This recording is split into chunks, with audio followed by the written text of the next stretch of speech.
이현우 38세, 햇살 정신건강의학과 원장, 극도로 이성적이고 절제된 완벽주의자, 매일 새벽 명상, 분석일지 기록, 사회적 평판과 질서를 자신의 존재 이유로 여긴다. 오전 6시 40분, 이현우 원장의 하루는 항상 이 시간에 시작되었다. 경기도 외곽의 전원도시, 햇살이 드는 한적한 전원주택. 그의 집은 주변의 다른 집들보다 유난히 깔끔하게 정돈되어 있었다. 아침 햇살이 창을 넘었지만 그의 침실에는 그림자가 없었다. 현우는 매트리스 위에서 가부좌를 틀고 앉았다. 온몸의 감각을 하나씩 해제하며 깊은 명상에 잠겼다. 그의 머릿속은 새벽의 숲처럼 고요하고 질서정연했다. 어떤 감정도 허락되지 않았다. 오직 호흡의 리듬, 그리고 어제의 생각만이 잔잔하게 떠다닐 뿐이었다. 그는 타인의 트라우마를 치유한다. 그래서 그의 내면에는 어떤 혼란이 존재해서는 안 되었다. 혼란은 그가 그토록 벗어나려 했던 어머니의 병, 마을의 수군거림, 그리고 실패의 그림자였다. 명상을 마치고 현우는 테이블에 앉아 어제 환자들과의 대화를 빠짐없이 기록했다. 펜이 지나가는 종이에는 불안, 우울, 강박 같은 단어들 아래 모두 합리적인 해석과 해결책이 제시되어 있었다. 감정은 병이고 이성은 그 병을 고치는 약이었다. 그것이 이현우의 확고한 신념이었다. 그의 삶 전체가 바로 이 신념의 증거였다. 오전 8시 20분, 백색의 가운을 입은 현우가 병원 로비에 들어섰다. 햇살 정신건강의학과, 이름처럼 깨끗하고 밝은 이 병원은 현우의 완벽한 페르소나를 상징하는 공간이었다. 직원들은 이미 그를 기다리고 있었다. 수간호사 김미영만 48세, 침착하고 단정한 성격의 그녀는 현우의 철저한 질서를 가장 충실히 이행하는 사람이었다. 원장님, 아침 회의 시작하겠습니다. 미영 간호사가 일정을 보고했다. 현우는 단 한 번도 회의에 늦은 적이 없었고 단 한 번도 감정적인 언사를 사용한 적이 없었다. 그의 말은 늘 정확한 진단과 체계적인 지시로만 이루어져 있었다. 그의 병원은 이 지역에서 가장 신뢰받는 곳이었다. 현우는 이곳에서 타인의 고통을 분석하고 해결해주는 빛과 같은 존재였다. 오전 진료는 평소처럼 진행되었다. 환자들은 현우의 차분하고 이성적인 태도에 안정을 찾았다. 그들은 현우에게서 자신들이 잃어버린 질서와 합리성을 보았기 때문이다. 감정은 길 잃은 배와 같습니다. 하지만 이성은 나침반이죠. 나침반을 믿으셔야 합니다. 현우는 늘 같은 논리를 반복했다. 정오가 가까워질 무렵 현우는 병원 건물 뒤편에 있는 오래된 기사식당으로 향했다. 그는 완벽한 자기 교육을 위해 점심 식사 메뉴까지 정해두었다. 매주 화요일은 된장찌개 정식이었다. 식당 이름은 골목길 어머니 밥상. 현우의 깔끔한 병원과는 달리 이곳은 낡았고 왁자지껄했으며 삶의 소소한 잡음으로 가득했다. 현우는 이곳에 예측 불가능한 혼잡함이 불편했지만 된장찌개의 일관된 맛 때문에 이곳을 포기하지 않았다. 식당 문을 열고 들어서자 익숙한 냄새와 소음이 현우를 감쌌다. 자리가 비어있는 구석 테이블로 걸어가는 현우의 시선이 주방 앞에서 그릇을 정리하는 한 여성에게 멈추었다. 오후 12시 30분, 그녀의 이름은 이수연만 35세. 이곳 어머니 밥상의 실질적인 주인이자 종업원이었다. 그녀는 현우와 정반대의 사람이었다. 화장을 거의 하지 않은 얼굴에 수수한 작업복 차림, 손님들에게 크게 웃으며 농담을 건네고 가끔은 콧노래를 흥얼거렸다. 그녀의 머리 위로는 복잡한 분석일지가 아닌 날 것 그대로의 감정이 흐르고 있는 것 같았다. 수연은 현우를 알아보지 못했다. 현우는 이 동네의 유명 인사였지만 수연의 세계는 그런 사회적 지위나 평판과는 거리가 멀어 보였다. 원장님, 이쪽으로 앉으세요. 식당 주방장이 현우를 발견하고 크게 소리쳤다. 현우는 순간적으로 불편함을 느꼈다. 자신의 백색 가운이 이곳의 혼잡한 분위기 속에서 너무 도드라지는 것 같았다. 수연이 주방장의 소리에 현우를 돌아보았다. 그녀의 눈은 호기심과 약간의 장난기로 빛났다. 아이고, 원장님이세요? 저희 병원 환자들은 엄청 깔끔하던데 의사 선생님은 여기서 드시네요. 수연이 거리낌 없이 말을 건넸다. 현우는 예상치 못한 사적인 질문에 순간적으로 대답할 말을 찾지 못했다. 그의 분석 능력은 업무 외적인 상황에서는 가끔 멈추곤 했다. 그의 대화는 늘 예측 가능했기 때문이다. 된장찌개가 맛있어서옵니다. 현우는 가장 합리적이고 단순한 대답을 내놓았다. 맞아요. 저희 엄마 솜씨가 좀 그렇죠. 수연은 환하게 웃으며 현우의 테이블 위로 보리찬 주전자를 놓았다. 그녀의 손등에는 작은 흉터 자국 하나가 선명했다. 그 흉터는 현우가 병원에서 매일 보는 봉합된 상처와는 달랐다. 그것은 가려지지 않은 채 세월의 흔적과 함께 드러나 있었다. 현우는 그 흉터에서 시선을 뗄 수 없었다. 그는 자신의 환자들이 가장 숨기고 싶어하는 과거의 고통을 보았다. 하지만 수연은 그것을 가장 자연스럽게 노출하고 있었다. 그 순간 현우의 잘 정돈된 내면의 질서에 아주 미세한 파문이 일었다. 그것은 분석할 수 없는 감정이었다. 경계하고 멀리해야 할 감정. 그러나 동시에 걷잡을 수 없이 강렬한 끌림이었다. 그날 밤 현우는 습관대로 자신의 분석 일지를 펼쳤다. 오늘의 기록은 평소와 달랐다. 대상, 이수연 식당 종업원. 특징, 비합리적인 감정 표현. 진단, 지나치게 솔직한 태도. 위험성, 사회적 통제 기준 이탈. 결론, 경계하고 멀리할 것. 하지만 그는 펜을 내려놓고 다시 일지를 바라보았다. 경계해야 마땅한데 왜 그의 마음은 내일 점심 메뉴를 벌써부터 된장찌개로 결정하고 있었을까? 그것은 합리적인 통제가 완벽하게 실패한 첫 순간이었다. 현우는 자신의 통제력을 벗어난 이수연이라는 변수에 강렬하게 매료되기 시작했다. 그녀는 현우가 그토록 외면했던 내면의 날 것을 가장 자연스럽게 체현하고 있었다. 그것이 현우의 무의식에 억압된 그림자가 처음으로 세상 밖으로 투사된 순간이었다. 현우는 아직 그 의미를 몰랐다. 단지 그의 완벽한 가면이 뜨거운 식당의 습기처럼 서서히 녹아내리기 시작했을 뿐이다. 그 후로 현우는 매일 점심에 식당을 찾았다. 정확히 말하면 자신의 의지와는 별개로 몸이 그곳을 찾았다. 물론 그는 자신의 행동에 합리적인 이유를 부여했다.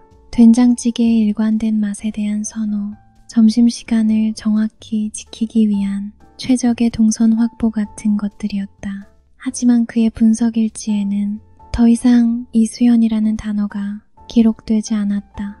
그것은 이미 분석의 영역을 넘어선 통제 불가능한 변수였기 때문이다.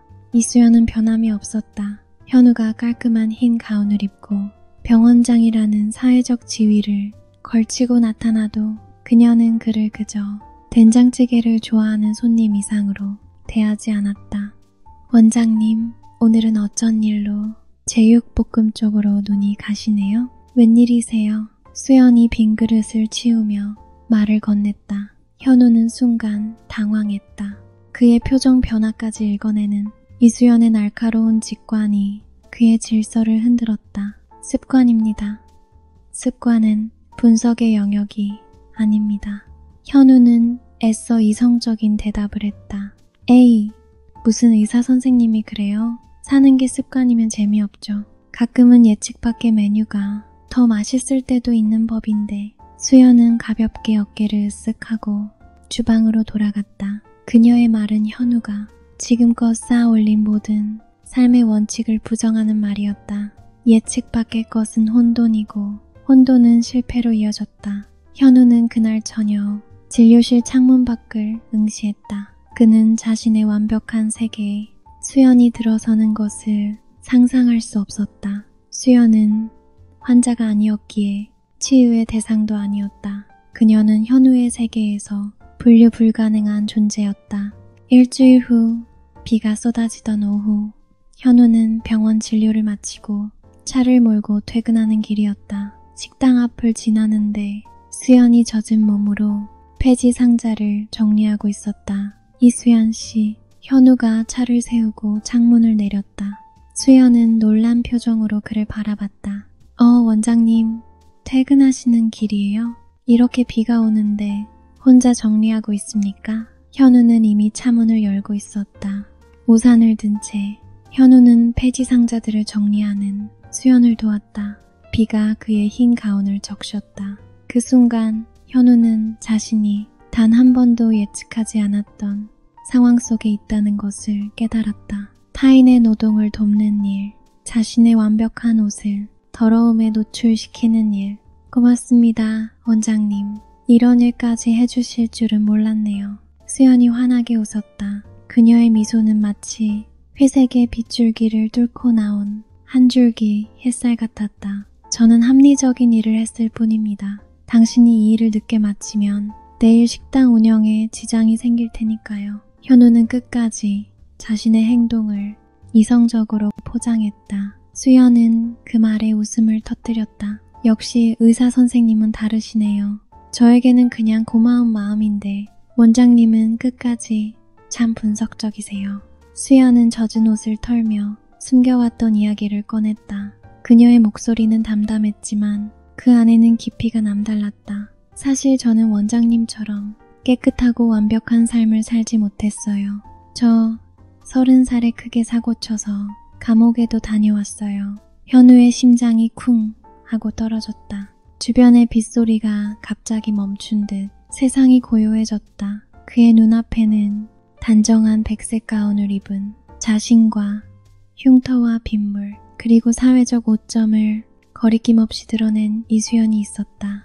현우의 머릿속에서는 경보음이 울려 퍼졌다. 위험, 통제, 불능, 즉각 회피.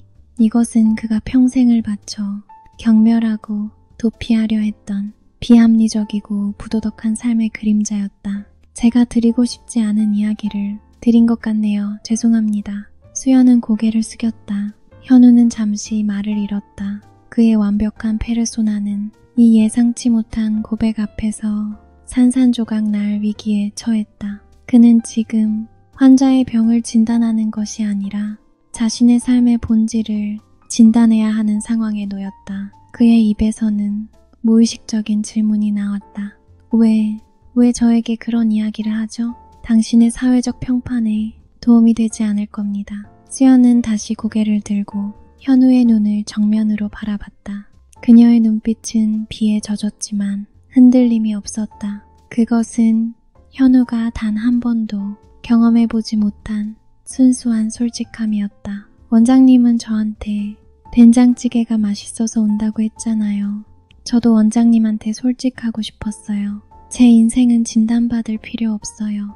그냥 저라는 사람을 있는 그대로 알려주고 싶었어요. 그녀의 말은 현우에게 심리학적 진단서를 들이대는 것보다 더 큰 충격으로 다가왔다. 진단받을 필요 없다. 현우가 평생을 바쳐 추구한 가치, 즉 모든 것은 분석되고 분류되어야 한다는 신념이 이수연이라는 존재 앞에서 무너지고 있었다. 현우는 그녀의 과거가 아닌 그녀가 그 과거를 대하는 태도에 압도되었다. 그것은 자신의 그림자를 정면으로 바라보는 용기였다. 현우가 자신의 어머니, 자신의 불안, 자신의 수치심을 억압하고 숨기려 했던 것과 정반대의 행동이었다. 현우는 깨달았다. 자신이 이수연에게 끌렸던 것은 그녀의 빛 때문이 아니라 그녀가 숨기지 않는 그늘 때문이었다. 현우는 우산을 접고 수연의 손에 자신의 우산을 건넸다. 그의 손은 아직도 폐지 상자에 더러움이 남아있었다. 그는 그 더러움을 닦지 않았다. 내일 점심 예약해도 되겠습니까? 현우는 평소에 이성적이고 절제된 말투가 아닌 약간 떨리는 목소리로 물었다. 수연은 미소를 지었다. 예약은 안 받아요. 그냥 오세요. 오늘은 된장찌개가 아닌 아주 매콤한 순두부찌개가 나올지도 모르니 기대하지 말고 오세요. 수연은 현우가 자신의 예측 가능한 삶을 포기하기를 요구하고 있었다. 현우는 그 요구를 거부할 수 없었다. 그날 밤 현우는 분석일지를 펼치지 않았다. 대신 그는 거울 앞에 섰다. 완벽한 백색 가운 아래 그는 젖은 셔츠를 입은 한 남자를 보았다. 그는 자신의 내면을 치유하는 대신 자신의 완벽한 삶에 혼란을 기꺼이 초대한 자신을 발견했다. 이수연은 이미 그의 마음속에 가장 깊은 뿌리를 내리고 있었다. 이것은 사랑이었다. 자신의 그림자를 대변하는 존재에게 보내는 무의식적인 자아의 부름이었다. 이수연을 만난 지 6주째. 이현우의 삶은 고요했지만 그 내면은 격렬하게 요동쳤다. 새벽 명상은 더는 고요한 침묵을 주지 못했다. 수연의 꾸밈없는 웃음이 그의 질서에 균열을 냈다. 그의 분석일지에는 수연의 이름이 없었다. 현우는 이미 알았다. 이 혼란스러운 감정이 분석의 영역을 넘어선 삶의 진실임을. 현우는 수연과의 관계를 정의하려 하지 않았다. 그것은 가벼운 연애도 아니었고 무거운 사랑이라고 단정할 수도 없었다. 그것은 그가 평생 외면해온 자신의 또 다른 가능성이었다. 수연은 자신의 삶을 있는 그대로 현우에게 보였다. 수감 생활을 했던 과거, 어머니의 병원비 때문에 겪어야 했던 사기 사건, 그 모든 실패와 고통에도 불구하고 다시 밥상을 차리는 현재의 헌신적인 삶. 수연의 이야기는 현우 아버지의 유언, 노력해도 안 되는 게 있더라는 그 절망과 닮아 있었다. 그러나 수연은 절망 대신 그것을 삶의 일부로 온전히 받아들이고 있었다. 어느 날 저녁 식당 문을 닫은 후 둘은 식탁에 마주 앉아 술잔을 나누었다. 현우는 망설임 없이 먼저 잔을 비웠다. 이성적 통제를 놓는 유일한 시간. 이수연 씨. 현우가 그녀의 이름을 불렀다. 그의 목소리가 미세하게 떨렸다. 네, 원장님. 왜요? 또 저를 분석하시려고요? 수연이 평소처럼 웃으며 물었다. 아닙니다. 현우는 깊은 숨을 내쉬었다. 저는 이제 당신의 삶을 분석하는 것을 멈추었습니다. 저는 당신의 삶에 합류하고 싶습니다. 수연의 얼굴에서 모든 웃음기가 사라졌다. 저는 당신이 가진 모든 것을 알고 있습니다. 당신의 손등의 흉터, 당신의 과거, 이 사회가 당신에게 붙인 모든 부정적인 낙인까지도. 현우는 자신의 가장 깊은 두려움과 맞서며 고백했다. 그리고 저는 당신을 사랑합니다. 이 고백은 단순한 감정 표현이 아니었다. 그것은 현우가 평생 지켜온 완벽한 삶에 대한 완전한 항복. 그가 그토록 경멸했던 비합리적인 감정이 이제 그의 삶의 중심이 되었다. 원장님, 수연의 눈가가 촉촉하게 젖었다. 저는 원장님처럼 깨끗한 사람과는 어울리지 않아요. 저는 언제 터질지 모르는 혼란과 예측 불가능성 그 자체예요. 제가 혼란을 통제하는 사람입니다. 현우가 단호하게 말했다. 아니, 수연씨. 당신은 통제의 대상이 아닙니다. 당신은 저의 잃어버린 자아입니다. 저는 당신과 결혼하고 싶습니다. 현우의 고백은 논리적 분석의 결과가 아니었다. 그것은 그의 억압된 무의식, 즉 그림자가 외부로 투사된 수연과의 결합을 통해 전체적인 자기 셀프로 나아가려는 절박한 시도였다. 다음날 아침, 이현우의 결혼선언은 작은 전원도시 전체를 뒤흔들었다. 가장 큰 충격을 받은 이는 햇살 정신건강의학과 이사장 박준호였다. 박 이사장은 현우를 자신의 사회적 권위를 유지시켜주는 완벽한 도구로 간주했다. 오전 10시 30분 현우의 진료실 문이 거친 소리와 함께 열렸다. 박 이사장의 얼굴은 노기로 인해 붉게 상기되어 있었다. 이 원장, 이 해괴망측한 소리가 대체 무슨 뜻이오? 자네가 누구와 결혼한다고 했나? 현우는 평소처럼 침착함을 유지했다. 그러나 그의 내면은 이미 결전을 준비하고 있었다. 이사장님, 저의 사적인 결정입니다. 사적인 결정? 이 병원이 자네의 사적인 공간인가? 자네의 명예가 곧 이 병원의 신뢰요. 그 여자, 감옥까지 다녀온 여자와 결혼하는 것이 합리적이고 윤리적인 행동입니까? 박 이사장의 말은 이 지역 사회의 집단 무의식, 즉 질서와 도덕으로 포장된 보수적인 통념을 대변했다. 그들에게 수연의 과거는 가장 용납할 수 없는 불순물이었다. 저는 그녀를 치유할 수 있습니다. 저는 정신과 의사입니다. 현우는 마지막까지 자신의 페르소나를 방패로 삼으려 했다. 치유? 이 원장, 정신 차리시오. 그 여자는 치유의 대상이 아니오. 그 여자는 사회적 오점이요. 자네는 이 도시의 자랑이었어. 자네의 결혼은 이 병원의 몰락을 의미할 뿐이오. 박 이사장은 현우가 가장 집착하는 사회적 존경과 질서를 정확히 겨냥했다. 현우는 심하게 흔들렸다. 평생을 바쳐 쌓아올린 지위가 모두 무너질 위기에 처했기 때문이다. 그날 오후 내내 병원의 직원들은 불안하게 수군거렸다. 수간호사 김미영이 복도에서 현우를 기다렸다. 원장님, 부디 이 일만은 다시 한번 숙고해 주십시오. 원장님의 완벽한 미래를 위해서 저희는 원장님의 이성적 판단을 믿습니다. 김 간호사의 말은 현우가 유지했던 페르소나가 얼마나 강력한 속박이었는지 보여주었다. 사람들은 불완전한 현우가 아닌 완벽한 역할을 수행하는 치유자 이현우만을 원했던 것이다. 현우는 창밖의 수연의 식당을 바라봤다. 그녀는 여전히 꾸밈없이 환하게 웃으며 손님을 맞고 있었다. 그의 내면에서는 두 개의 목소리가 격렬하게 충돌했다.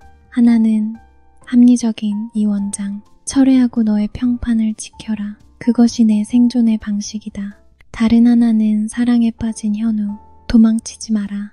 이 여자를 버리면 너는 영원히 너의 그림자에 속박되어 살게 될 것이다. 현우는 단호한 결정을 내렸다. 그는 자신의 가면을 벗기로 했다. 김 간호사, 저의 결혼은 타인의 치유가 아닌 나 자신의 구원을 위한 결정입니다. 이 병원의 신뢰가 나의 진정한 선택을 따라오지 못한다면 나는 이 낡고 위선적인 신뢰를 기꺼이 포기할 것입니다. 현우의 목소리는 조용했지만 강력한 결의를 담고 있었다. 그는 완벽한 치유자의 가면을 스스로 깨뜨렸다. 이제 그는 타인을 분석하는 의사가 아니라 자신의 고통과 그림자를 사랑이라는 이름으로 포용하려는 진정한 인간으로 다시 서고자 했다. 이것이 그가 사회적 질서와 집단 무의식에 던지는 최초이자 가장 위험한 반항이었다. 현우가 결혼을 선언하자 햇살 정신건강의학과는 차가운 전운에 휩싸였다. 박준호 이사장의 최후 통첩은 단순한 경고 이상이었다. 그것은 현우의 완벽한 삶을 종료시키겠다는 선언이었다. 현우는 병원 지분이나 원장직에 미련이 없었다. 수연과의 소박한 미래는 그의 모든 사회적 성공보다 더 값지게 느껴졌다. 그의 마음은 해방감으로 가득 찬 듯 보였다. 하지만 그 해방감 아래에는 여전히 거대한 두려움이 잠복해 있었다. 오후 5시 30분, 현우는 퇴근 직전 진료실 책상 서랍을 열었다. 가장 깊숙한 곳에 있어야 할 개인 분석 일지가 사라졌다. 그 일지는 현우의 삶이었다. 환자 기록 이면에 빼곡히 적힌 자신의 내면의 고백이었다. 어머니의 정신질환으로 겪은 어린 시절의 수치심과 트라우마, 그리고 스스로 치유하지 못한 채 깊숙이 억눌러온 통제불능의 분노와 불안, 그것은 현우가 평생을 바쳐 숨겨온 추악한 그림자였다. 만약 그 내용이 세상에 공개된다면 현우의 치유자 이미지는 한순간에 거짓으로 변할 터였다. 현우의 심장이 격렬하게 뛰었다. 숨을 쉬는 것조차 고통스러웠다. 온몸에 식은땀이 흘렀다. 그가 평생을 바쳐 통제하려 했던 혼돈이 이제 외부의 힘을 입어 그를 덮치기 시작했다. CCTV 기록은 깨끗하게 지워져 있었다. 누군가의 계획된 공격이었다. 현우는 본능적으로 알았다. 이것은 박준호 이사장의 짓이었다. 다음날 아침 박 이사장에게서 현우의 휴대전화로 문자 메시지가 왔다. 이 원장, 기록을 잘 읽었소. 자네의 내면은 환자들의 그것보다 더 심각하더군. 가짜 치유자라는 소문이 퍼지기 전에 현명하게 결정하시오. 현우는 문자를 보고 분노 대신 깊은 허무함을 느꼈다. 그가 쌓아올린 모든 명성은 결국 이 얇은 종이 한 권, 자신의 내면의 취약함 앞에서 무너질 수밖에 없는 모래 위의 성이었다. 현우는 자신의 페르소나가 붕괴되고 있음을 명확히 느꼈다. 의사, 원장, 이성적인 사람이라는 그의 모든 사회적 가면이 외부의 공격으로 벗겨지고 있었다. 그는 가장 취약해진 상태에서 수연을 찾아갔다. 현우는 식당 구석 테이블에 앉아 수연에게 모든 것을 털어놓았다. 일지의 내용, 이사장의 협박, 자신의 숨겨진 트라우마까지도 수연은 조용하고 끈기 있게 들었다. 그녀는 현우를 분석하지도 치유하려 하지도 않았다. 오직 있는 그대로 수용할 뿐이었다. 원장님, 저는 그 일지 내용이 문제가 될 것이라고 생각하지 않아요. 사람이라면 누구나 불안하고 두려운 과거가 있는 법이니까요. 수연이 담담한 목소리로 말했다. 하지만 사회는 다릅니다. 이 도시는 저에게 완벽함을 요구합니다. 제가 완벽하지 않다는 것이 드러나는 순간 저는 모든 것을 잃게 됩니다. 현우는 고통을 억누르며 말했다. 수연은 테이블 아래로 현우의 손을 잡았다. 그녀의 손은 투박하지만 세상에서 가장 따뜻했다. 그 완벽함 때문에 얼마나 외로우셨어요? 저는 원장님이 저를 처음 봤을 때 제 흉터를 피하지 않은 것처럼 원장님의 가장 깊은 흉터도 피하지 않고 바라볼 수 있어요. 수연의 말은 현우에게 가장 강력한 위로였다. 그녀는 현우의 그림자를 자신의 일부처럼 자연스럽게 받아들이고 있었다. 하지만 현우는 여전히 이 문제를 투쟁으로 해결하려 하는 옛 습관에서 벗어나지 못했다. 이사장의 협박에 굴복하는 것은 그의 아버지처럼 실패를 인정하는 것과 같았다. 현우는 밤새도록 궁리했다. 일지를 되찾는 것, 혹은 이사장을 역으로 공격할 약점을 찾아내는 것. 그의 머리는 다시 통제와 분석이라는 오래된 습관으로 회귀하려 했다. 그는 수연과의 관계가 아닌 여전히 투쟁을 선택하고 있었다. 현우는 자신이 아직도 자신의 그림자와 화해하지 못했음을 깨닫지 못했다. 그는 자신의 트라우마가 담긴 일지를 훔쳐간 이사장이 아니라 그 일지의 내용을 숨기고 억압했던 자기 자신과 싸워야 함을 놓치고 있었다. 현우는 자신의 가장 취약한 내면의 비밀이 드러나자 오히려 더욱 병적으로 통제 욕구를 강화했다. 현우는 박 이사장이 자신을 공격할 때 반드시 이사장의 약점을 찾아내 반격해야만 했다. 그것만이 자신이 이 싸움에서 생존하는 유일한 길이라고 굳게 믿었기 때문이다. 그는 자신의 계획을 수연에게조차 숨겼다. 사랑하는 사람에게마저 자신의 치부를 숨기고 혼자서 모든 것을 해결하려는 오래된 페르소나의 잔재였다. 결혼을 약속했지만 현우는 아직 진정한 개성화의 길로 들어서지 못했다. 그는 여전히 치유자라는 가면을 쓰고 세상과의 싸움을 벌이고 있었다. 하지만 이 싸움의 궁극적인 상대는 바로 현우 자신의 억압된 무의식이었다. 분석일지가 사라진 후 이현우는 잠을 이룰 수 없었다. 경찰에 신고하는 것은 불가능했다. 일지의 내용이 먼저 공개되면 현우의 몰락은 시작될 터였다. 그는 박 이사장에게 맞설 합리적인 카드를 찾아야 했다. 하지만 그의 모든 계산은 막다른 길에 도달했다. 현우는 자신의 이성적 영역 밖에서 해답을 찾기 시작했다. 그가 가장 먼저 떠올린 것은 아버지의 마지막 날 곁을 지켰던 박영감이었다. 박영감은 이현우가 평생 경멸했던 세상의 일부였다. 무계획적이고 비합리적이며 가난과 절망 속에 사는 사람들. 현우는 아버지의 마지막 거처였던 도시 외곽의 낡은 저소득층 밀집 지역을 다시 찾아갔다. 그곳은 현우가 그토록 도망치고 싶었던 과거의 냄새로 가득했다. 오랜 수소문 끝에 현우는 박영감을 찾았다. 그는 낡은 리어카 옆 작은 단칸방에 살고 있었다. 박영감은 현우를 알아보지 못했다. 그의 얼굴에는 삶의 고통과 세월의 풍파가 그대로 새겨져 있었지만 묘하게도 자유로움이 느껴졌다. 현우는 명함을 내밀지 않고 자신을 이 원장이라 소개했다. 그리고 아버지의 죽음 이후 아버지의 마지막 삶에 대해 묻고 싶다고 말했다. 박영감은 낡은 평상에 앉아 소주잔을 기울이며 말했다. 그 양반, 이 원장 아버지 참 깔끔한 사람이었지. 마지막까지 흐트러짐이 없으려 했어. 아버지께서는 마지막에 무엇을 깨달으셨습니까? 현우가 절박한 목소리로 물었다. 박영감은 소주잔을 비우고 하늘을 바라보았다. 뭘 깨달아? 그냥 알았겠지. 노력해도 안 되는 게 있다는 것을, 세상 모든 이치가 자기 뜻대로 되지 않는다는 것을. 현우는 가슴을 맞은 듯했다. 그의 아버지가 마지막에 남긴 절망적인 유언. 현우가 평생을 부정하며 살았던 부조리의 승인이었다. 현우는 자신의 불안을 숨기지 않고 박영감에게 물었다. 모든 것이 무의미하다면 영감님은 왜 사십니까? 왜 매일 리어카를 끌고 나갑니까? 이 질문은 현우가 평생을 바쳐 의미를 찾아 헤맸던 자신의 내면의 절규였다. 박영감은 현우를 쳐다보았다. 그의 눈에는 현우의 복잡한 정신분석적 질문에 대한 경멸이 없었다. 오직 삶의 단순함만이 있었다. 왜 살긴?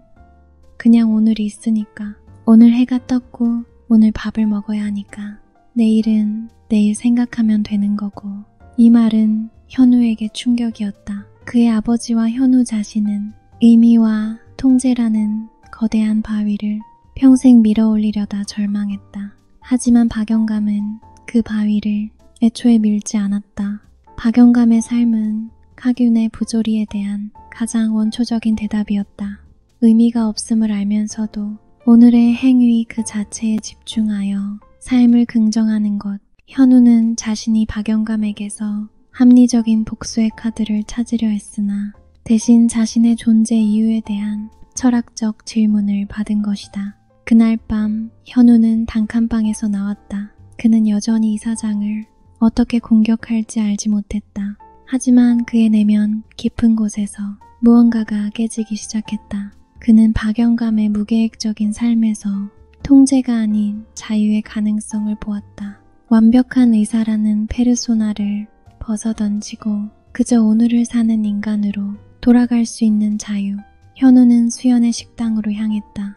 그녀는 여전히 늦게까지 뒷정리를 하고 있었다. 현우는 수연에게 아무 말도 하지 않고 그저 그녀의 옆에 앉아 따뜻한 국물을 마셨다. 수연은 현우의 얼굴을 보고 무슨 일이 있었는지 직감했다. 그는 여전히 불안했지만 그 불안 속에 낯선 고요함이 있었다. 무슨 좋은 일 있었어요, 현우 씨? 수연이 조심스럽게 물었다. 아닙니다, 그냥 세상이 통제 불가능하다는 것을 다시 한번 확인했습니다. 현우가 미소 지었다. 그의 미소는 승자의 미소가 아닌 패배를 수용한 자의 미소였다. 그는 여전히 사장을 상대해야 했지만 더 이상 혼란스럽지 않았다. 그는 박영감에게서 배운 새로운 삶의 방식을 자신의 투쟁에 적용할 준비를 했다. 싸움에서 이기는 것이 삶을 이기는 것이 아님을, 그리고 삶에서 지는 것이 삶을 포기하는 것이 아님을 그는 자신의 가장 깊은 곳에 있는 그림자인 불안과 무의미함이 이제 외부의 공격보다 더 중요하다는 것을 깨닫기 시작했다. 지하 단칸방에 머문 지 열흘이 지났다. 현우는 매일 밤 악몽을 꾸었다. 과거에 완벽했던 자신이 자신을 손가락질하는 꿈이었다. 너는 실패작이야. 통제하지 못했어. 수연은 매일 찾아왔다. 그녀는 현우를 위해 가장 따뜻한 밥을 지어주고 묵묵히 옆을 지켰다. 그녀의 헌신적인 사랑은 현우의 절망 속에서 유일하게 합리적인 빛이었다. 하지만 현우는 그 빛을 온전히 받아들이지 못했다. 그는 여전히 자신이 투쟁을 멈추면 안 된다고 믿었다. 모든 것을 잃었지만 통제력만은 되찾아야 했다. 박영감과의 대화 이후 현우는 절망 대신 반격의 기회를 찾기 시작했다. 박영감이 삶의 무의미함을 오늘의 행위로 버텼듯 현우는 자신의 파국을 마지막 투쟁으로 버티려 했다. 현우는 단칸방에서 박 이사장에 대한 마지막 분석을 시작했다. 그의 모든 과거, 현재의 재정 상태, 심지어 이사장의 사적인 습관까지 철저하게 파헤쳤다. 결론은 하나였다. 박 이사장은 곧 다가올 지방선거 출마를 준비 중이었다. 그의 모든 공격은 명예와 깨끗한 이미지를 지키기 위함이었다. 현우는 계획을 세웠다. 자신이 조작된 증거로 몰락하는 순간 박 이사장의 깨끗한 이미지가 곧 가장 취약한 약점이 될 터였다. 현우가 가진 마지막 카드, 그것은 바로 폭로였다. 자신이 범죄자로 몰리기 직전 박 이사장이 과거에 저지른 사소하지만 도덕적으로 치명적인 비리 자료를 언론에 던지는 것이다. 이현우라는 존재의 파멸은 박준호라는 명예의 파멸과 동시에 이루어져야 한다. 현우는 차갑게 중얼거렸다. 이 계획은 현우의 오랜 신념인 합리적인 분석의 결과였다. 최소한의 피해로 최대의 복수를 얻어내는 완벽한 통제였다. 하지만 계획에는 현우가 그토록 경멸했던 두 가지가 필수적으로 요구되었다. 첫째, 비합리적인 감정의 이용. 폭로가 성공하려면 현우가 언론에 가장 절망적이고 감성적인 피해자의 모습으로 나타나야 했다. 합리적인 증거보다 대중의 동정심과 분노를 이끌어내야만 했다. 둘째, 통제불능의 우연에 대한 의존. 언론이 현우의 말을 믿고 박 이사장을 공격할지 여부는 현우가 통제할 수 없는 순수한 무작위성이었다. 그는 자신의 운명을 운명의 손에 맡겨야 했다. 현우는 자신의 모순에 절망했다. 평생을 바쳐 감정과 우연을 경멸했지만 결국 그 두 가지에 목숨을 걸어야 하는 상황이었다. 그날 저녁, 현우는 수연에게 자신의 계획을 이야기하지 않았다. 단지 조용히 밥을 먹다가 말했다. 수연씨, 내가 내일 잠시 혼자 다녀올 곳이 있어. 어디요? 저랑 같이 가면 안 돼요? 수연이 불안한 눈빛으로 물었다. 아닙니다. 이것은 나 혼자서 마무리해야 할 일입니다. 현우는 끝까지 혼자서 모든 것을 짊어지려는 옛 자아의 습관을 버리지 못했다. 수연은 현우의 불안함을 눈치챘다. 그녀는 현우의 복수 계획을 몰랐지만 현우가 다시 예전의 차가운 이성으로 돌아가려 함을 직감적으로 느꼈다. 현우씨, 나는 당신이 이기든 지든 상관하지 않아요. 하지만 당신이 이 싸움에서 당신 자신을 잃지 않았으면 좋겠어. 수연이 현우의 손을 잡으며 말했다. 나는 이미 나 자신을 잃었습니다. 이제 남은 것은 이 싸움에서 존엄성이라도 지키는 것뿐입니다. 현우는 차갑게 대답했다. 현우는 자신의 그림자인 통제불능의 불안을 극복하기 위해 다시 페르소나의 도구인 냉철한 이성을 사용하고 있었다. 그는 사랑을 받았지만 자아 통합 대신 자기 파괴적인 투쟁을 선택한 것이다. 다음날 새벽, 현우는 박영감이 잠들어 있는 단칸방 문을 조용히 열고 나왔다. 그는 낡은 운동화를 신었다. 백색 가운도 값비싼 수트도 없었다. 그는 이제 사회적 역할이 아닌 투쟁하는 인간이었다. 현우는 자신이 준비한 복수 자료를 들고 서울 여의도로 향하는 첫 차에 몸을 실었다. 그의 심장은 격렬하게 뛰었다. 그것은 두려움이 아니었다. 그것은 마지막 희망과 최악의 파국 사이를 질주하는 한 인간의 열정이었다. 그는 아직 몰랐다. 이 마지막 발악이야말로 자신의 통제력이 완전히 산산조각 나는 순간이자 동시에 진정한 반항이 시작되는 지점이라는 것을. 결과는 현우의 예측대로 되지 않았다. 그의 합리적인 계산이 세상의 부조리 앞에서 얼마나 허망한 것인지 곧 처절하게 깨닫게 될 터였다. 현우의 계획은 완벽했다. 그는 박 이사장의 과거, 비리 자료를 담은 봉투를 들고 가장 영향력 있는 언론사의 편집국장을 만났다. 현우는 자신이 조작된 혐의로 파멸할 위기에 처했음을 설명하며 박 이사장의 도덕적 위선과 사건의 배후를 폭로했다. 그의 모든 언사는 치밀한 이성과 절박한 감정이 뒤섞여 있었다. 편집국장은 그의 이야기에 깊은 관심을 보였다. 현우는 마침내 자신의 합리적 분석이 세상의 비합리적 부조리를 이길 수 있다고 믿었다. 하지만 현우가 통제할 수 없었던 순수한 우연이 그의 앞을 가로막았다. 정오 12시 50분 현우가 편집국을 나오던 순간 편집국 직원들이 갑자기 회의실로 몰려들었다. 모두의 표정은 경악으로 물들어 있었다. 이유는 간단했다. 현우가 언론사를 방문한 그 시간 전혀 예상치 못한 대형 재난 속보가 터져나온 것이다. 수도권을 강타한 규모의 갑작스러운 지진이었다. 모든 언론사의 관심은 현우의 사소한 폭로가 아닌 수많은 인명피해가 예상되는 이 대형 재난에 집중되었다. 박 이사장의 비리는 순식간에 세상의 관심 밖으로 밀려났다. 현우의 마지막 카드는 세상의 무작위성 앞에서 무의미한 휴지 조각이 되었다. 현우는 언론사 앞에서 털썩 주저앉았다. 주변의 모든 사람들이 재난 속보를 확인하느라 정신이 없는 가운데 현우의 절망은 그 누구의 관심도 받지 못했다. 통제할 수 없어. 예측할 수 없어. 나의 모든 노력이 의미 없어. 이 세상은 현우에게 냉담하고 침묵하는 존재였다. 그가 평생을 바쳐 쌓아올린 합리적인 질서는 자연의 무작위적인 힘 앞에서 완전히 파괴되었다. 현우의 휴대전화가 울렸다. 경찰이었다. 조작된 증거에 의한 체포영장이 발부되었다는 통보였다. 현우는 모든 것을 놓았다. 그가 그토록 벗어나려 했던 아버지의 유언이 결국 그의 삶의 결론이 되었다. 노력해도 안 되는 게 있더라. 현우는 무작정 걷기 시작했다. 그의 발걸음은 다시 지하 단칸방으로 향했다. 그는 자신이 이제 더 이상 이현우라는 의미 있는 존재가 아님을 인정했다.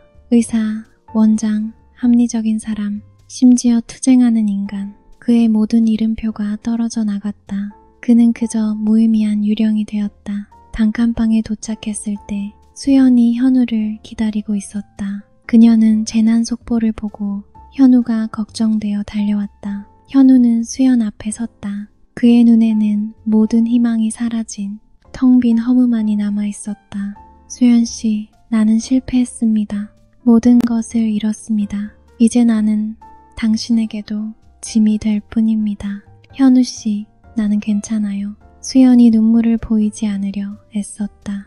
우리 그냥 도망가요. 이 도시를 떠나서 다시 시작하면 돼요. 도망? 도망쳐서 무엇을 합니까? 이 세상은 우리가 도망친다고 해서 의미를 주지 않아. 나는 이제 사는 것이 무의미합니다. 현우는 깊은 절망 속에서 말했다. 수연은 현우를 껴안았다. 그의 몸은 차갑게 떨리고 있었다. 그녀의 따뜻함이 현우의 차가운 절망을 녹이려 했다. 그 순간 현우는 문득 며칠 전 박영감과의 대화를 떠올렸다. 왜 살긴 그냥 오늘이 있으니까 내일은 내일 생각하면 되는 거고. 현우는 자신이 지금 카드적 절망의 최전선에 서 있음을 느꼈다. 모든 의미가 사라진 세계. 더 이상 합리성도 정의도 없다.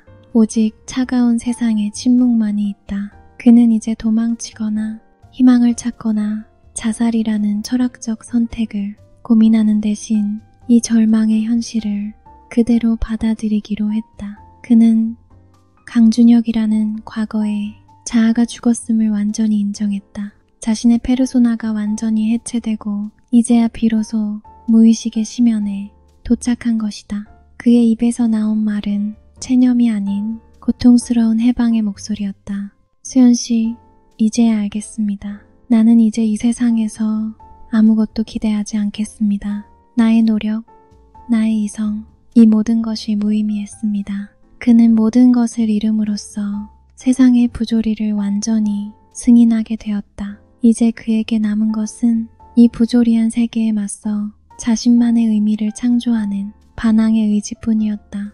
체포영장이 발부된 직후 현우는 단칸방에서 수연을 끌어안은 채 어둠 속에서 숨어 있었다. 밖에서는 경찰차 사이렌 소리가 점점 가까워지고 있었다. 남은 시간은 극히 짧았다. 그는 모든 것을 잃었다. 명예, 돈, 사회적 지위, 그리고 통제력이라는 가장 소중했던 가치까지. 남은 것은 오직 자신의 그림자를 직면한 벌거벗은 자아뿐이었다. 수연은 현우를 떠나지 않았다. 현우씨, 내가 밖에 나갈게요. 잠시 시간을 벌어올게요. 수연이 말했다. 현우씨, 당신마저 위험해집니다. 나 때문에 더 이상. 현우는 절망감에 말을 잇지 못했다. 괜찮아요. 나는 이미 이 사회에서 잃을 것이 없어요. 나의 흉터는 이미 오래전에 모두에게 공개되었으니까. 수연은 현우의 이마에 입을 맞추었다. 그것은 조건 없는 순수한 수용이었다. 수연이 문을 열고 나간 뒤 현우는 홀로 남았다. 지하 단칸방의 습한 공기 속에서 현우는 생애 가장 깊은 성찰의 순간을 맞이했다. 그는 자신이 그토록 혐오했던 어머니의 불안, 수연의 숨겨진 흉터, 그리고 박영감의 무의미한 삶, 이 모든 것이 하나의 진실을 가리키고 있음을 깨달았다. 그것은 인생의 근본적인 불완전성과 부조리함이었다. 인생은 통제할 수도 완벽하게 예측할 수도 없었다. 자신의 모든 노력은 우연이라는 지진 앞에서 허망하게 무너질 수밖에 없었다. 현우는 이제 절망이 아닌 부조리의 승인에 도달했다. 그는 더 이상 세상에 왜 나에게만 이런 일이 생겼는가를 묻지 않았다. 그는 며칠 전 박영감에게서 들었던 담담한 말을 떠올렸다. 왜 살긴? 그냥 오늘이 있으니까. 내일은 내일 생각하면 되는 거고. 현우는 무릎을 꿇고 자신의 억눌렸던 눈물을 흘렸다. 그 눈물은 절망의 눈물이 아니었다. 그것은 자신이 그토록 억압했던 내면의 고통을 마침내 스스로 풀어주는 자기 수용의 눈물이었다. 그의 무의식 속에서 그림자와 페르소나가 격렬하게 충돌하다가 마침내 합쳐지는 소리가 들렸다. 그는 완벽했던 의사도 통제력을 잃은 실패자도 아닌 고통과 불안을 가진 불완전한 한 인간이 되었다. 그는 수연의 사랑을 이해했다. 수연은 현우의 성공이 아닌 현우의 인간적인 고통을 사랑했다. 그녀가 자신의 흉터를 숨기지 않았던 것처럼 현우도 자신의 그림자를 더 이상 숨길 필요가 없었다. 이것이 바로 개성화의 고통스러운 과정이었다. 진정한 자신을 찾기 위해 모든 것을 잃어버리는 순간이었다. 문이 갑자기 쾅 하고 열렸다. 경찰들이 현우를 향해 총구를 겨누었다. 체포의 순간이었다. 현우는 자리에서 일어났다. 그의 얼굴에는 공포가 없었다. 오직 고통을 수용한 자의 고요한 평정심만이 있었다. 그는 체포 직전 경찰들을 향해 담담하게 말했다. 나는 내가 저지른 모든 잘못을 인정합니다. 하지만 나는 내가 아닌 다른 사람의 죄를 인정하지 않습니다. 그의 마지막 말은 진실을 향한 반항이었다. 세상이 거짓과 부조리로 가득해도 인간은 자신의 존엄성을 지키기 위해 진실을 말할 수 있다는 가족적 실존의 선언이었다. 그는 이제 자유로웠다. 명예와 통제라는 속박에서 벗어나 자신의 의지로 고통과 진실을 선택하는 자유. 현우는 조용히 경찰을 따랐다. 그의 발걸음은 절망으로 향하지 않았다. 그는 이미 부조리 속에서도 자신만의 의미를 발견하는 새로운 삶을 시작하고 있었다. 이현우는 수감되었다. 그의 재판은 짧고 조용했다. 박 이사장의 조작된 증거와 언론의 무관심 속에서 그는 횡령 혐의로 징역을 선고받았다. 그의 세상은 완전히 무너졌다. 수연은 면회 때마다 현우를 찾았다. 그녀는 현우의 눈을 보았다. 그의 눈에는 더 이상 과거의 차가운 이성이 아닌 고통을 수용한 자의 따뜻한 평정이 담겨 있었다. 현우씨, 나는 괜찮아요. 당신이 진실을 위해 싸웠다는 것을 알아요. 수연이 담담하게 말했다. 수연씨, 나는 실패했습니다. 하지만 이제는 알겠습니다. 실패 자체가 삶의 일부라는 것을. 현우는 고요한 목소리로 대답했다. 그는 감옥에서 자신의 시간을 분석이 아닌 성찰로 채웠다. 그가 억압했던 그림자들, 어머니의 불안, 자신의 실패, 이 모든 것이 자신을 이루는 진정한 요소임을 인정했다. 그는 융이 말한 개성화의 고통스러운 과정을 가장 극단적인 방식으로 완료하고 있었다. 페르소나는 사라졌고 그림자는 통합되었다. 징역을 마친 후 현우는 깨끗한 하늘 아래로 나왔다. 그를 맞이한 것은 수연이었다. 그녀는 이전 식당이 아닌 작고 조용한 도시 외곽에서 새로운 밥집을 열었다. 이제 무엇을 할 거예요, 현우씨? 수연이 물었다. 현우는 이제 치유자라는 이름표를 달지 않았다. 그는 자신의 재능, 즉 복잡한 시스템을 분석하는 능력을 이용하여 완전히 다른 일을 시작했다.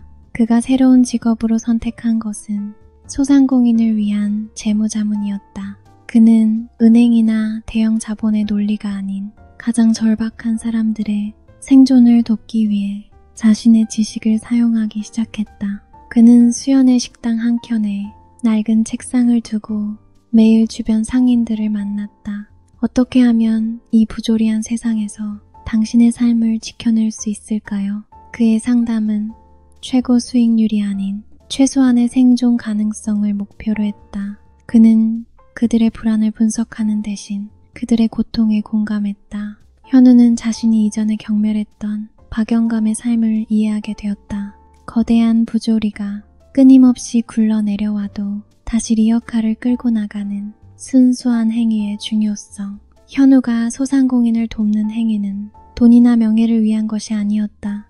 그것은 그가 부조리한 세상에 던지는 진정한 카지오적 반항이었다. 세상이 무의미하더라도 자신의 의지로 의미를 창조하고 그 과정 자체에서 삶의 가치를 찾는 것. 그는 이제 자유로운 인간이었다. 그의 얼굴에는 평온함이 서려 있었다. 그는 수연과 함께 밥을 먹고 가끔은 박영감을 찾아가 소주잔을 기울였다. 그의 삶은 완벽하게 통제되지 않았다. 여전히 세상은 혼란스러웠고 내일은 예측 불가능했다. 하지만 현우는 더 이상 두려워하지 않았다. 그는 자신의 불완전성을 사랑이라는 이름으로 완전히 수용했다. 너는 내 운명의 진정한 의미는 서로의 가장 추악한 그림자까지도 조건 없이 끌어안는 헌신적인 사랑이었다. 현우는 수연의 사랑을 통해 자신의 그림자를 통합했고 결국 자기 자신을 찾았다.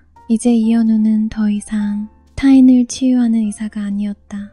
그는 고통을 겪고 실패를 인정하고 그럼에도 불구하고 새로운 바위를 묵묵히 굴려올리는 진정한 인간이었다. 이 이야기는 정신과 의사 이현우가 자신의 완벽한 페르소나를 버리고 사랑하는 이수연의 그림자를 통해 자신의 억압된 그림자를 통합하는 과정을 보여줍니다. 칼 구스타프 융의 개성화는 이 고통스러운 과정을 통해 진정한 자아를 발견하는 여정입니다. 시청자가 이 이야기를 통해 얻을 수 있는 구체적인 지혜의 솔루션 3가지를 제안합니다. 1. 당신의 가장 어두운 그림자를 포용하라. 우리는 누구나 사회적으로 부적합하거나 수치스럽다고 여겨 숨기는 내면의 어두운 부분, 분노, 불안, 시기, 트라우마를 가지고 있습니다. 융은 이것을 그림자라고 불렀습니다. 현우가 자신의 과거 트라우마와 불안을 숨겼듯이 당신도 완벽함을 유지하기 위해 그림자를 억압하고 있을 수 있습니다. 성공적인 삶을 위해 그림자를 제거하려 하지 마십시오. 오히려 그것을 인정하고 직면하십시오. 당신의 가장 큰 불안정함은 가장 큰 성장의 동력이 될 수 있습니다. 당신의 그림자까지 사랑하는 것이 진정한 나 자신을 완성하는 첫걸음입니다. 이 완벽한 가면을 내려놓는 용기를 가져라. 현우의 치유자 원장 역할은 완벽한 페르소나였으나 이는 그를 진정한 자신으로부터 고립시켰습니다. 당신이 사회적으로 칭찬받기 위해 쓰고 있는 착한 사람, 유능한 전문가, 항상 긍정적인 사람이라는 가면이 당신의 진정한 자아를 억압하고 있을 수 있습니다. 삶의 가장 큰 위기가 닥쳤을 때 당신의 사회적 역할이 무너지는 것을 두려워하지 마십시오. 가면이 무너질 때 비로소 당신의 진정한 본질이 드러납니다. 당신의 불안정함이나 인간적인 모습을 드러내는 용기가 오히려 타인과의 깊은 연결을 가능하게 합니다. 3. 사랑을 통해 전체성을 회복하라. 융은 진정한 사랑은 서로의 무의식적 자아를 투사하고 통합하는 과정이라고 했습니다. 현우는 자신에게 부족했던 원초적인 감정과 불완전함을 수연에게서 발견하고 강렬하게 끌렸습니다. 그리고 수연의 그림자까지 사랑함으로써 자신의 그림자까지 포용할 수 있게 되었습니다. 당신의 파트너에게서 완벽한 이상형을 기대하지 마십시오. 대신 그들의 단점과 고통까지 포용하십시오. 사랑하는 사람의 불완전함을 받아들이는 것이 곧 당신 자신의 불완전함을 받아들이는 가장 강력한 통로입니다. 당신의 관계는 당신의 숨겨진 자아를 비춰주는 거울입니다.